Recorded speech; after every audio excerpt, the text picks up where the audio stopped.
دوستو آج کی اردو ڈکشنری میں بات کروں گی لفظ اوج پر اور دوسرا لفظ ہے عرش بری پر.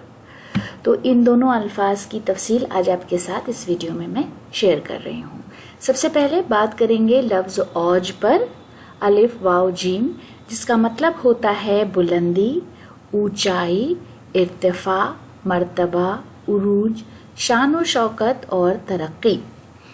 ہندی میں اچتا یا اچ، انتی، پرتشٹھا اور مان.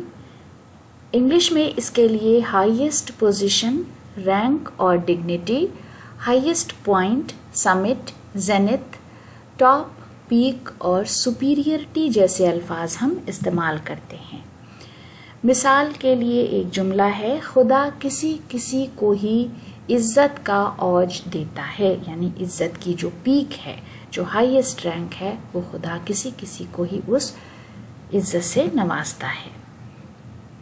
اس کے بعد ہے عرش بری.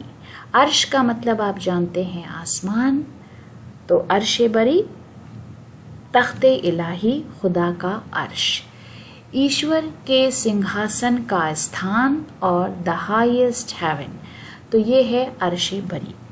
اس کو ہم ایڈیمیٹکلی بھی استعمال کرتے ہیں، یعنی کہتے ہیں کسی کا دماغ عرش بری پر رہتا ہے، یعنی کوئی بہت مغرور ہے، بہت ایروگینٹ ہے، تو ان کا دماغ عرش بری پر رہتا ہے. اذلان شاہ کا شعر ہے، مجھ کو پہچان تو اے وقت، میں وہ ہوں جو فقط ایک غلطی کے لیے عرش بری سے نکلا. تو دوستو اسی شعر کے ساتھ آج کا ویڈیو ختم کرتے ہیں. اگلے ویڈیو میں آپ سے پھر ملاقات ہوگی. بہت بہت شکریہ.